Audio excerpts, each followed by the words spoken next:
The air in the bunker still carried a faint residual hum from the recent assault, a ghostly echo of the mainland scientists' desperate, failed attempts to seize Nadine. Their Project Chimera was now a confirmed and tangible threat, a powerful adversary operating from the very heart of Falky's administrative complex. My sanctuary had held, but the breach in its absolute inviolability had left a cold, subtle burn. My response, however, would not be defensive. It would be an expansion, a ruthless push into a new, highly controlled territory of the mainland's economy, designed to solidify my power and create diversions. A multi-layered counteroffensive against an enemy I was only beginning to fully comprehend. My target, a biometric-grade rare earth elements, crucial components for Falky's omnipresent surveillance infrastructure and the very technology that powered its subliminal tones. These elements were extracted from deep mines, processed in tightly controlled facilities, and transported under heavy guard by the Iron Brotherhood, a powerful Falky-aligned syndicate that held a near monopoly on the distribution. This wasn't merely about profit. It was about leveraging the choke point in the regime's technological spine, asserting control over a resource vital to their very existence. Nadine prioritized analysis of Iron Brotherhood's logistical chain for biometric elements, focused on vulnerabilities in transfer hubs and security protocols, cross-referenced with known regime patrol patterns. My voice, flat and unyielding, cut through the bunker's silence. The challenge was immense. The syndicate was brutal, highly organized, and enjoyed tacit state approval. They operated with a chilling efficiency, their reach extending into every corner of the mainland's industrial infrastructure. Nadine's holographic displays shimmered, overlaying satellite imagery with encrypted data streams. Data ports converging, Master. The Brotherhood utilizes a complex routing system, combining automated surface transports with legacy access points to the underground abandoned rail systems for high-value cargo. Heaviest security concentration at primary processing facility, the Mall, Sector 12. The Mall, a fitting name. A sprawling industrial complex that chewed raw earth and spat out components of control. My strategy would be one of surgical infiltration, of turning their own strength against them, leveraging the rotten corruption that permeated even Falky's most loyal enforcers. This was the true nature of power, the ability to find and exploit the deepest weaknesses, the subtle cracks in any seemingly impenetrable facade. My approach involved a complex network of informants and double crosses. I began identifying disgruntled mid-level operatives within the Iron Brotherhood, men whose greed outweighed their loyalty, whose resentment simmered beneath the surface of their enforced obedience. Using my own extensive network of human resources on the mainland, I initiated a series of anonymous encrypted communications, subtly planting seeds of doubt, offering tempting alternative sources of income, exposing internal betrayals within their own ranks. The subliminal tones that kept the general populace compliant had no sway over these men. Their minds were too fractured by ambition and fear. One such operative, a disillusioned logistics chief named Silas, proved particularly pliable. He resented the Brotherhood's rigid hierarchy and the paltry share of the spoils. I had Nadine feed him carefully curated intel, fabricated evidence of the Brotherhood leadership siphoning off a greater percentage of profits, along with genuine information about a vulnerable transit point unknown to the Brotherhood. The psychological manipulation was subtle, precise, appealing to his deeply ingrained sense of injustice and his insatiable greed. While Nadine orchestrated the digital symphony of deceit from the bunker, I made a high-risk foray into the mainland, a brief immersion into the oppressive reality I usually observed from afar. I needed to personally establish the final link in the double cross, a crucial contact within the Brotherhood who, unbeknownst to them, was a deeply embedded asset of mine. The meeting took place in a derelict section of the underground abandoned rail systems, a place where even Falky's ubiquitous surveillance struggled to penetrate. The air thick with the scent of mildew and decaying ambition. The chosen sector for the extraction was a remote, heavily secured rail spur leading directly from the mall.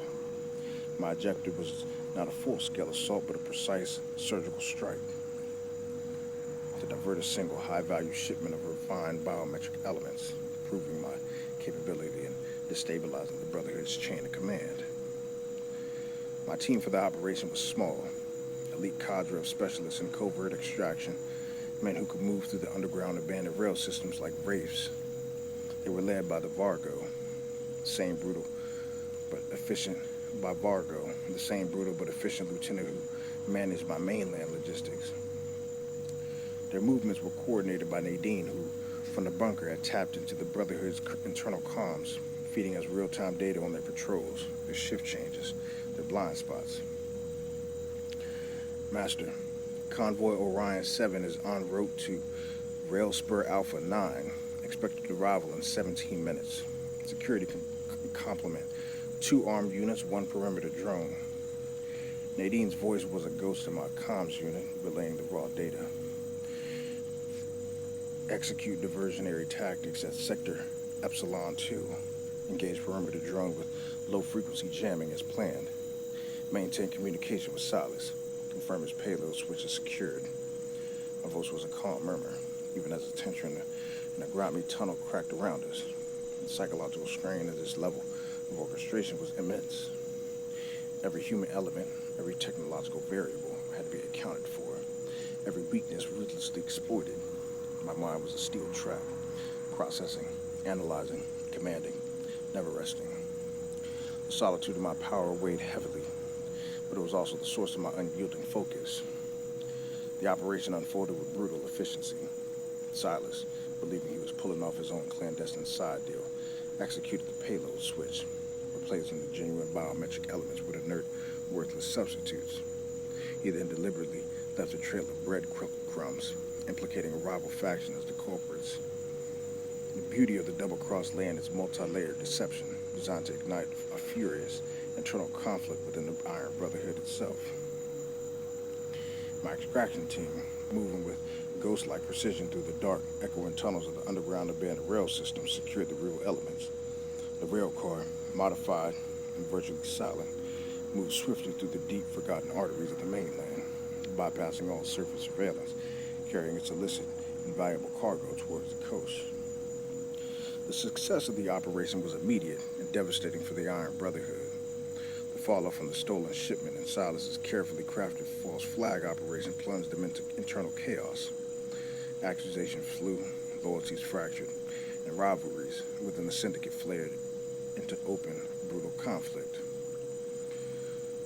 Falky's regime, always prone to internal purges and paranoid suspicion, found itself with a new internal enemy to contend with, distracted from its external pursuits of Nadine. My influence expanded dramatically. Not only had I acquired a critical resource, but I had weakened a key Falky aligned syndicate from within. The Collector's Nest had yielded a rich harvest, demonstrating my capacity to not just operate in the shadows, but to manipulate the very fabric of the power of the mainland. The value of this new supply chain would be immense, funding future fentanyl shipments and providing leverage against the regime itself. However, the success came with a cost. The scale of the operation, its audacity, and the speed with which it had destabilized a powerful state-sanctioned entity made me a more visible target. Even as Falky's regime grappled with the internal fallout, the implications of such a precise, devastating strike began to resonate.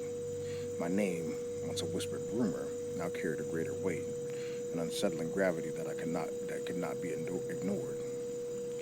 Nadine's final report from the bunker confirmed it. Master, analysis of long-range sensor anomalies indicates increased scrutiny from Sector Alpha 0, signature consistent with Project Chimera deployments. Their focus has shifted from reconnaissance to active pursuit metrics. Your recent activity on the mainland has elevated your priority. The mainland scientists were no longer just interested in Nadine. They were interested in the man who protected her, the one who wielded such cold, brutal, and effective power. My intricate understanding of power dynamics and human weakness had worked perfectly, but it had also drawn the attention of a more formidable foe. The Collector's Net had expanded my influence, but it had also tightened the noose around my own neck. The solitary lord had revealed too much of his power, and the hunters were now fully aware of their prey. The game was escalating, and the stakes were existential.